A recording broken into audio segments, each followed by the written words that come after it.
तो hey friends, welcome back my YouTube channel. तो friends, आज हम बात करने वाले हैं यूकैरियोटिक सेल के बारे में।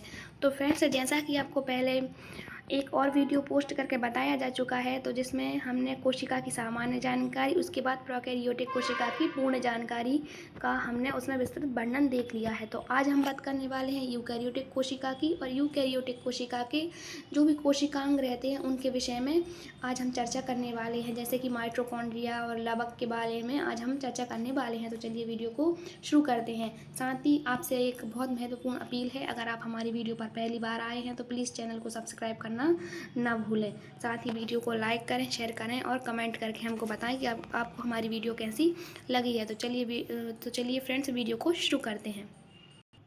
तो सबसे पहले, जैसा कि आपको पता है, यूकैरियोटिक सेल। तो यूकैरियोटिक सेल कैसी होती हैं? जिनमें पूर्ण विकसित केंद्रक होता है, वो कौन सी कोशिकाएं कहलाती हैं? यूकैरियोटिक सेल कहलाती हैं। ठीक है। अब उसके बाद यूकैरियोटिक सेल में क्या होता है? झिल्ली युक्त कोशिकांग उपस्थित रहते हैं, जैसे कि द्विझिल्ली युक्त कोशिकांग इसमें पाए जाते हैं। उसके बाद इसके उदाहरण हैं प्रोटिस्टा, कवक, पादप और जंतु जगत, यानी कि यूकैरियोटिक सेल के अंदर ये जगत आते हैं। ठीक है, इन जगत के जीव यूकैरियोटिक कोशिका के अंदर आते हैं। अब बात करते हैं यूकैरियोटिक सेल की कोशिका भित्ति के बारे में। तो जैसा कि आपको पता है, यूकैरियोटिक की सामान्यतः कोशिका भित्ति कार्बोहाइड्रेट की बनी होती है, जो कि कठोर होती है। कार्बोहाइड्रेट की कठोर कोशिका भित्ति यूकैरियोटिक सेल में पाई जाती है। साथ ही कोशिका भित्ति क्या करती है? सेल को निश्चित आकार प्रदान करती है और कोशिका की रक्षा करती है। देन उसके बाद अब बारी करते हैं, रॉबर्ट हुक ने 1665 में क्या कहा था? कॉर्क सेल में कोशिका भित्ति को देखा था। उसके बाद ये कोशिका भित्ति पूर्ण पारगम्य होती है और साथ ही पराशण की क्रिया को नियंत्रित कर पादप कोशिका को काटने से बचाती है, फटने से बचाती है। और इसका जो कोशिका भित्ति का संरचनात्मक अंग होता है वो क्या होता है? माइकोफिमरी होता है। अब उसके बाद जो जीव द्रव्य कुंचन है वो कोशिका लयन नहीं होता। ठीक है। अब बारी आती है कोशिका भित्ति अनुपस्थित, यानी कि कोशिका भित्ति किसमें अनुपस्थित होती है? तो जंतु कोशिका में होती है, उसके बाद प्रोटोजोआ में होती है, स्लाइम मोड में होती है। ठीक है। उसके बाद सड़े गले जो पदार्थ खाने वाले होते हैं उनमें नहीं होती। उसके बाद यूग्लिनॉइड में कोशिका भित्ति नहीं पाई जाती। ठीक है। अब कोशिका भित्ति की उपस्थिति, यानी कि किसमें कोशिका भित्ति पाई जाती है, वो कौन से जीव होते हैं जिनमें कोशिका भित्ति पाई जाती है? तो सबसे पहले आते हैं आग बैक्टीरिया। ठीक है, आर्ची बैक्टीरिया, जिनको जो क्या करते हैं? विषम परिस्थितियों में भी अपने आप को जीवित रखते हैं। इनको सबसे प्राचीनतम जीव कहा जाता है। इनमें कोशिका भित्ति पाई जाती है। इनमें एक विशिष्ट प्रकार की कोशिका भित्ति पाई जाती है। इसके बाद अगले जो जीव हैं वो होते हैं, उसके बाद इन जीवों में पॉलीसैकेराइड एंड ग्लाइकोप्रोटीन की कोशिका भित्ति पाई जाती है। उसके बाद बात आती है यू बैक्टीरिया, यानी कि ट्रू बैक्टीरिया, जिनको कहते हैं सत्य बैक्टीरिया या यू बैक्टीरिया, वास्तविक जीवाणु। तो इनमें क्या होता है? जो कोशिका भित्ति रहती है वो पेप्टिडोग्लाइकॉन की बनी रहती है। अब बारी आती है क्राइसोफाइटस की। तो इनमें क्या होता है? सोप बॉक्स आकार के होते हैं। इनको गोल्डन एल्गी के नाम से जाना जाता है, यानी कि सुनहरे शैवाल के नाम से जाना जाता है। तो इनको डायटम्स भी कहते हैं। और इनकी जो कोशिका भित्ति होती है, इनकी कोशिका भित्ति रहती है वो सेल्यूलोज एंड सिलिका की रहती है। ठीक है। वसा एवं तेल युक्त रहती है और ज़्यादा संचित रहती है। इसके बाद आते हैं डायनोफ्लैजिलेट्स। इनकी जो कोशिका भित्ति होती है ना, वो सेल्यूलोज की, जिसमें पालियाँ पाई जाती हैं, यानी पट्टिकाएँ पाई जाती हैं, और इनको रेड एल्गी के नाम से जाना जाता है। अब बारी आती है कवक, यानी कि कवक की कोशिका भित्ति। इसकी काइटिन की होती है कवक की कोशिका भित्ति।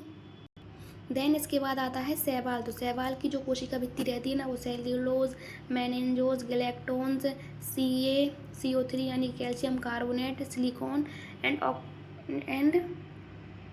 एंड ऑक्साइड्स की बनी होती है। और पादप की कोशिका भित्ति रहती है ना, वो सेल्यूलोज, हेमीसेल्यूलोज और पैक्टिन और लिग्निन की बनी रहती है। अब बारी आती है दो सेल। जब दो सेल आपस में क्या होती हैं? कोशिका द्रव्य, दो पादप कोशिकाओं के कोशिका द्रव्य आपस में जुड़े रहते हैं तो क्या होता है? तो सबसे पहली बात, जब दो पादप कोशिकाओं के कोशिका द्रव्य आपस में जुड़े रहेंगे तो इसको प्लाज्मोडेस्मेट तंतु से जुड़े रहते हैं। इसके बाद पादप कोशिका भित्ति पहले बनती है तथा परिपक्व के बाद द्वितीय कोशिका भित्ति का निर्माण होता है। अब इसके बाद अगला टॉपिक आता है आपका दो जंतु कोशिका के जब कोशिका द्रव्य आपस में मिलते हैं तो इसके बाद दो जंतु कोशिका के कोशिका द्रव्य आपस में डेस्मोसोम के द्वारा जुड़े रहते हैं। अब बारी आती है मध्य पटलिका की, यानी कोशिका की जो मध्य पटलिका रहती है ना, वो कैल्शियम एंड मैग्नीशियम पैक्टिन से बनी होती है और साथ ही यह कच्चे फलों की कठोरता को बनाए रखता है। अब बारी आती है कोशिका झिल्ली की। तो कोशिका झिल्ली की मोटाई 7 से 10 नैनोमीटर या 70 से 100 एंगस्ट्रॉम होती है और कोशिका झिल्ली रहती है ना, उसकी खोज नागेली एंड क्रेमर ने की थी और साथ ही कोशिका झिल्ली को plasma membrane and plasma lamina के नाम से जाना जाता है। और कोशिका झिल्ली आपकी चयनात्मक अर्धपारगम्य झिल्ली जो कोशिकाओं को घेरे रखती है और साथ ही आपकी कोशिका झिल्ली में वसा जो रहता है वो 20% से 79% तक रहता है और प्रोटीन 20% से 70% तक रहता है और कार्बोहाइड्रेट 1 से 5% तक और जल 20% तक पाया जाता है। और आपकी जो कोशिका झिल्ली रहती है वो विसरण हाई से लो और परासरण लो टू हाई दर्शाती है। अब बारी आती है कोशिका झिल्ली के मॉडल जो कि बहुत इम्पोर्टेंट हैं। तो कोशिका झिल्ली के मॉडल विभिन्न वैज्ञानिकों ने विभिन्न प्रकार से दिए हैं, तो चलिए उनके बारे में चर्चा करते हैं। तो लिपिड बाइलेयर मॉडल को 1925 में ग्रेटर एंड ग्रेडल ने दिया था, ठीक है। इसके अनुसार जो जल रागी सिरा होता है वो बाहर, जल प्रेमी सिरा बाहर, हाइड्रोफोलिक एंड जल रोधी यानी हाइड्रोफोबिक सिरा अंदर की ओर होता है। लिपिड 2 परतों की बनी होती है। इसके बाद अगला जो मॉडल है वो 1963 में हीलियम एंड हॉन्कमैन ने दिया था। इसके अनुसार वसा जो रहती है ना वो गुच्छों से बनी होती है। इसको माई सेल्यूलर मॉडल के नाम से जाना जाता है। इसके बाद आपका आता है लेमियर मॉडल आता है, ठीक है। लेमियर मॉडल आपको डेनियल एंड डेविसन ने 1935 में दिया था। इसके अनुसार कोशिका झिल्ली 2 प्रोटीन तथा 2 लिपिड की परतों से बनी होती है तथा आपस में ये परतें इस तरीके से व्यवस्थित होती हैं कि ये सैंडविच की तरह दिखाई देती हैं। इसीलिए लेमियर के जो मॉडल को सैंडविच मॉडल के नाम से भी जाना जाता है। अब बारी आती है इकाई झिल्ली मॉडल जो कि 1959 में डेविड एंड रॉबर्टसन ने दिया था। इकाई झिल्ली का मॉडल इस मॉडल के अनुसार जो कोशिका झिल्ली रहती है आपकी वह 2 प्रोटीन और 2 लिपिड परतों की बनी होती है तथा प्रोटीन के अणु इस प्रकार व्यवस्थित होते हैं कि एक ही इकाई के रूप में दिखाई देते हैं। इसके बाद आता है तरल मोज़ेक मॉडल। तो फ्रेंड्स ये सबसे मान्य मॉडल है जो कि 1972 में दिया गया था। तो ये सिंगल एंड निकोलसन ने दिया था। इसके अनुसार लिपिड के समुद्र में प्रोटीन के आइसबर्ग, इस मॉडल का एक नाम यह भी है। इस मॉडल के अनुसार कोशिका प्रोटीन 2 प्रोटीन तथा 2 लिपिड परतों की बनी होती है तथा लिपिड के अणुओं के बीच प्रोटीन के अणु धसे रहते हैं जिन्हें आंतरिक प्रोटीन कहते हैं। साथ ही ये आंतरिक प्रोटीन वाहक प्रोटीन का काम करते हैं। सेल मेम्ब्रेन में ये सक्रिय परिवहन भी करवाते हैं। तो इसके जो आंतरिक प्रोटीन रहते हैं वो सेल मेम्ब्रेन में सक्रिय परिवहन करवाते हैं और इनको वाहक प्रोटीन के नाम से भी जाना जाता है, ठीक है। वाहक प्रोटीन को कैरियर प्रोटीन के नाम से भी जाना जाता है। ये Na+ and K+ channels create करते हैं जो कि ध्रुवीय अणु परिवहन में सहायक होते हैं। और इसके अनुसार लिपिड की 2 परतें होती हैं, फॉस्फोलिपिड एंड ग्लाइकोलिपिड, ठीक है। और जंतुओं में जो लिपिड पाया जाता है वो कोलेस्ट्रॉल प्रकार का लिपिड पाया जाता है। अब आता है कोशिका झिल्ली के द्वारा परिवहन, यानी कि कोशिका झिल्ली के द्वारा परिवहन किस प्रकार होता है। तो सक्रिय परिवहन होता है जिसके लिए ATP की आवश्यकता होती है जो कि ध्रुवीय अणु परिवहन के नाम से भी जाना जाता है और ये वाहक प्रोटीन के द्वारा होता है और ये Na+ K+ के लिए चैनल्स के द्वारा होता है और ये सक्रिय परिवहन कम सांद्रता से अधिक सांद्रता की ओर होता है। फ्रेंड्स एटीपी का जो फुल फॉर्म रहता है वो एडिनोसिन ट्राइफॉस्फेट होता है। इसके बाद आता है आपका निष्क्रिय परिवहन। तो निष्क्रिय परिवहन के लिए एटीपी की आवश्यकता नहीं होती, यह उदासीन परिवहन कहलाता है तथा इसमें परासरण होता है, यह अधिक सांद्रता से कम सांद्रता की ओर होता है। अब अगला टॉपिक आता है आपका परासरण द्वारा परिवहन। तो परासरण द्वारा परिवहन 3 प्रकार से होता है, अतिसांद्र, अल्पसांद्र और समसांद्र। तो अतिसांद्र विलयन में विलयन की जो अतिसांद्र विलयन में विलयन की मात्रा ज़्यादा होती है और विलायक मात्रा कम होता है। इसमें इसको जीव द्रव्य कुंचन भी कहते हैं और इसमें जो है सेल सिकुड़ जाती है, ठीक है। और अगला होता है अल्पसांद्र। अल्पसांद्र विलयन में विलायक की मात्रा ज़्यादा होती है, विलय की मात्रा ज़्यादा होती है और विलायक की मात्रा कम होती है। इसमें कोशिका फूल जाती है, इसको कोशिका लयन भी कहते हैं। अब आपका आता है सेल रहती है, उस सेल वॉल जिसमें प्रेजेंट हो उनमें क्या होता है, जीव द्रव्य की कुंचन क्रिया व समसांद्र, ठीक है, कोशिका लयन और जीव द्रव्य कुंचन की क्रिया नहीं होती, ठीक है। जिनमें सेल वॉल प्रेजेंट होता है उनमें जीव द्रव्य कुंचन और कोशिका लयन की क्रिया नहीं होती। उसके बाद आता है समसांद्र विलयन। विलयन और विलायक जिसमें समान हो, इनमें कोई परिवर्तन ना हो, उसको समसांद्र विलयन कहते हैं। तो फ्रेंड्स इस टॉपिक में हमने यूकैरियोटिक कोशिका के बारे में संपूर्ण चर्चा कर ली है। आई होप आपको वीडियो पसंद आई हो और आप आगे भी वीडियो को देख रहे हो। तो अब बारी आती है हम कोशिकांगों की चर्चा करते हैं जो कि यूकैरियोटिक कोशिकाओं में पाए जाते हैं। तो चलिए उसके लिए भी उसका टॉपिक भी स्टार्ट करते हैं। तो फ्रेंड्स जो कोशिकांग रहते हैं ना वो द्विझिल्ली युक्त होते हैं, जो सिंगल मेम्ब्रेन वाले भी होते हैं और झिल्ली रहित वाले भी होते हैं। तो चलिए इन कोशिकांगों की चर्चा करते हैं। तो द्विझिल्ली युक्त कोशिकांग होते हैं वो सूत्रकणिका यानी माइटोकॉन्ड्रिया, लवक और केंद्रक होते हैं। इसके बाद जो सिंगल मेम्ब्रेन होते हैं, एकल झिल्ली युक्त होते हैं, वो होते हैं अंतः झिल्ली युक्त, ईआर होते हैं, गोल्गी बॉडी होती है, लयनकाय होती है, रिक्तिका होती है और सूक्ष्मकाय होता है। उसके बाद झिल्ली रहित होते हैं वो राइबोसोम एंड केंद्रक, जो कोशिकांग होते हैं ना ये झिल्ली रहित कोशिकांग हैं। तो चलिए अब हम इन टॉपिक्स यानी इन कोशिकांगों को विस्तार से अध्ययन करते हैं। तो अब हम बात करने वाले हैं माइटोकॉन्ड्रिया यानी कि सूत्रकणिका का विस्तार से अध्ययन।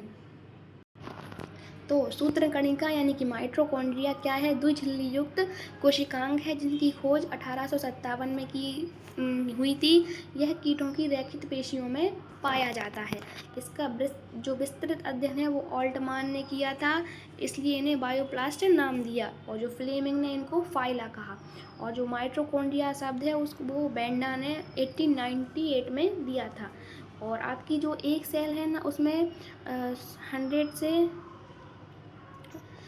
100+ माइटोकॉन्ड्रिया पाए जाते हैं और ये माइटोकॉन्ड्रिया सेल की सक्रियता पर निर्भर होते हैं। और एक सेल में एक माइटोकॉन्ड्रिया पाया जाता है तो वो जीव होते हैं माइकोएस्टेरिस एंड कॉलेरा फ्यूकस यानी कि एल्गी। ये जो जीव हैं इनमें एक सेल में एक ही कोशिकांग पाया जाता है। उसके बाद आता है मनुष्य की जो हृदय है उसकी मध्य परत किसकी बनी रहती है, मायोकार्डियम की बनी रहती है जिसमें ज़्यादा माइटोकॉन्ड्रिया पाया जाता है। और स्तनधारियों की जो पक्षियाँ रहती हैं उनकी उड़न पेशियों में ज़्यादा माइटोकॉन्ड्रिया पाए जाते हैं। और अंडों के जो पीतक रहते हैं जिनको योक कहते हैं उनमें माइटोकॉन्ड्रिया पाया जाता है। और साथ ही एक सेल के जो सारे माइटोकॉन्ड्रिया हैं वो कॉन्ड्रियम के नाम से जाने जाते हैं। और जो मात्रक वंशावली के लिए ही माइटोकॉन्ड्रिया को उत्तरदायी माना जाता है। अब बारी आती है माइटोकॉन्ड्रिया की उत्पत्ति यानी कि माइटोकॉन्ड्रिया की उत्पत्ति कहाँ से हुई। तो माइटोकॉन्ड्रिया की उत्पत्ति अंतः सहजीवी सिद्धांत के द्वारा हुई और इसका विभाजन विखंडन द्वारा वायवीय श्वसन से संबंधित है। इसका जो विभाजन है वो विखंडन द्वारा वायवीय श्वसन से संबंधित होता है। जो माइटोकॉन्ड्रिया है वो अर्ध स्वायत्त कोशिकांग है, उसको सेल विद इन सेल भी कहते हैं। और यूकैरियोटिक सेल को प्रोकैरियोटिक सेल की तरह रखना इसका काम है। और उसके बाद 70S राइबोसोम पाया जाता है इसमें, और RNA उपस्थित होता है, और DS DNA होता है, यानी सिंगल स्टैंडर्ड DNA इसमें पाया जाता है, और ये द्विविखंडन प्रदर्शित करता है। साथ ही माइटोकॉन्ड्रिया ऊर्जा युक्त कार्बनिक पदार्थों से क्या करता है, ग्लूकोज के ऑक्सीकरण से ऊर्जा का निर्माण करता है। और सेल का पावर हाउस इसको माइटोकॉन्ड्रिया को कहा जाता है। और सेल का पावर हाउस, यह कथन किसका था, तो सीक बिटस का यह कथन था। और इसको माइटोकॉन्ड्रिया को कोशिका का ईंधन और सेल का श्वसन स्थल भी कहते हैं। इसके बाद ये आपका जो है माइट्रो C6H4O6 प्लस 6O2 कोशिका द्रव्य की में यह क्रिया होती है, ये माइटोकॉन्ड्रिया की उपस्थिति में होती है। और जो 6O2 6H2O प्लस 38 ATP का जो है निर्माण इसमें होता है। तो यह वायवीय श्वसन के द्वारा होता है, और यह कोशिकीय श्वसन के द्वारा भी होता है, और यह कोशिका द्रव्य की ग्लाइकोलिसिस में होता है। और इसके बाद यह केब्र जो साइकिल रहती है वो माइटोकॉन्ड्रिया के मैट्रिक्स पर निर्भर करती है। और ETS में इनर मेम्ब्रेन के द्वारा भी ऊर्जा का निर्माण होता है।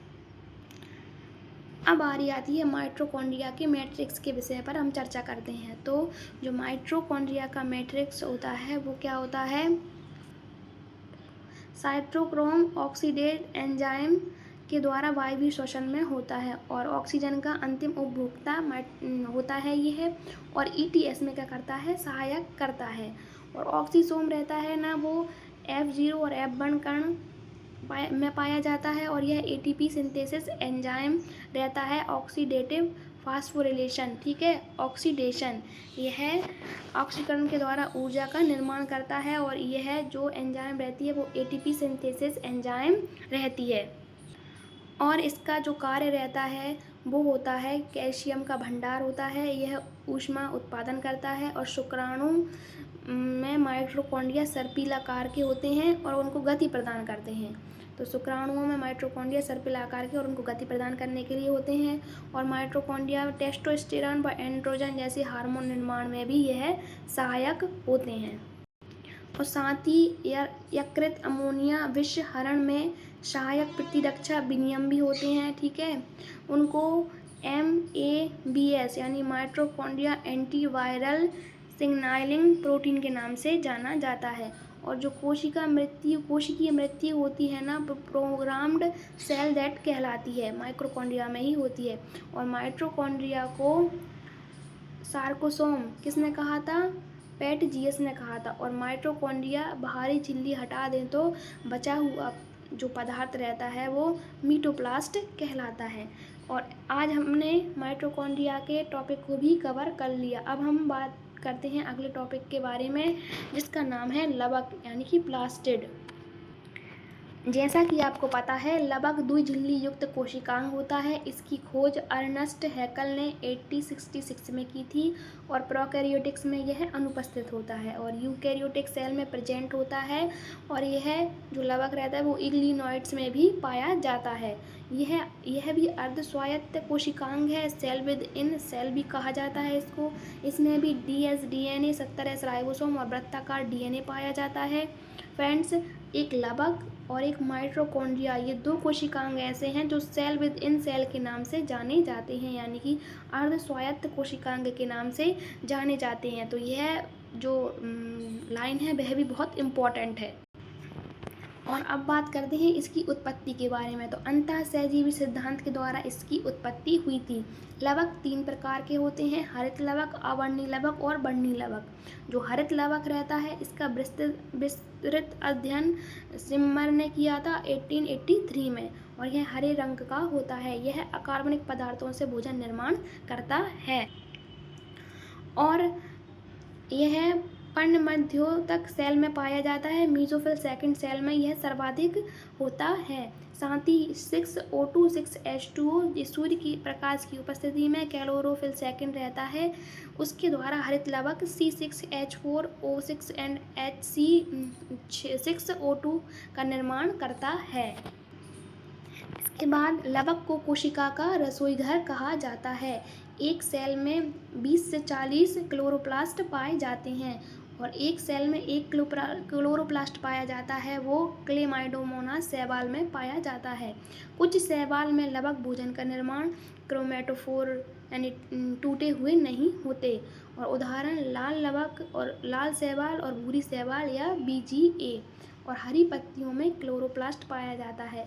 अब बात करते हैं पीली पत्तियाँ। पीली पत्तियों में क्लोरोप्लास्ट नहीं होता, ये प्रकाश संश्लेषण नहीं करते। जो पीली पत्तियाँ होती हैं उनमें ज़ेनथोफिल सेकंड या कैरोटीन वर्णक पाया जाता है, इसलिए इनको वर्णी लवक कहते हैं। देखिए फ्रेंड्स, यह एक डायग्राम है जिसमें यह आंतरिक परत, यह बाह्य परत दी हुई है, यह dsDNA दिया है, यह राइबोसोम दिया है, यह RNA है। और ये जो एक के ऊपर एक इस प्रकार की जो संरचना है इसको ग्रेना कहते हैं।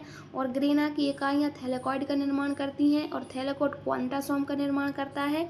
और क्वांटासोम पर्णहरिम यानी पौधों को जो ठंडक देता है Mg धातु के द्वारा। और यही फोटोसिंथेसिस क्रिया के द्वारा भोजन का निर्माण होता है। और देखिए जो क्लोरोप्लास्ट पिगमेंट रहता है वह पौधों को हीमोग्लोबिन प्रदान करता है। अब बारी आती है अवर्णी लवक, यानी कि अवर्णी लवक क्या होते हैं। तो अवर्णी लवक रंगहीन होते हैं। जड़ तना में भोजन क्या रहता है, संचित रहता है। और भोजन का संचयन कार्बोहाइड्रेट यानी स्टार्च के रूप में और प्रोटीन संचय और वसा संचय के द्वारा होता है। तो कार्बोहाइड्रेट द्वारा संचय होता है उसको एमाइलोप्लास्ट कहते हैं। और प्रोटीन के द्वारा ल्यूरोप्लास्ट एंड वसा संचय के द्वारा एल्यूलर प्लास्ट कहलाता है। अब उसके बाद आता है वर्णी लवक। तो रंगहीन होता है वर्णी लवक और पौधों के विभिन्न भागों को रंग प्रदान करता है। इनमें वर्णी लवक में स्ट्रोमा का अभाव नहीं होता। फल और फूल का रंग प्रदान करते हैं ये परागण के द्वारा, ये परागण प्रदर्शित करते हैं। और ये बीज प्रसार सहायता में भी मदद करते हैं। साथ ही टमाटर यानी टमाटर में जो वर्णक पाया जाता है वो लाइकोपीन होता है। गाजर में कैरोटीन, चुकंदर में बीटानिन एंड लाल मिर्च में कैडमेंथेन वर्णक पाया जाता है। और वर्णक पिगमेंट कहलाते हैं और पिगमेंट क्लोरोटिनॉइड कहलाते हैं। उसी प्रकार आप देख सकते हैं नीला, लाल, भूरा, हरा, गहरा लाल, पीला, ये इस प्रकार के ये सब वर्णकों के नाम जो है इसमें दिए गए हैं। इसके बाद बारी आती है वर्णक यानी लवक के रूपांतरण। तो ल्यूकोप्लास्ट जो वर्णक रहता है वो क्लोरोप्लास्ट में परिवर्तित हो जाता है प्रकाश की उपस्थिति में। और जो क्लोरोप्लास्ट जो वर्णक होता है वो क्रोमोप्लास्ट में परिवर्तित हो जाता है फल पकने के बाद, कलर वो चेंज कर लेता है। और जो क्रोमोप्लास्ट वर्णक होता है वो ल्यूकोप्लास्ट में परिवर्तित हो जाता है प्रकाश की अनुपस्थिति यानी अंधकार में रखने पर। तो फ्रेंड्स, आई होप आपको वीडियो पसंद आई हो। अगर आपको वीडियो पसंद आई हो तो प्लीज़ चैनल को सब्सक्राइब करके जाना। और ऐसी और वीडियोस के लिए आप हमारे टेलीग्राम चैनल को ज्वाइन कर सकते हैं। अंत तक बने रहने के लिए फ्रेंड्स धन्यवाद।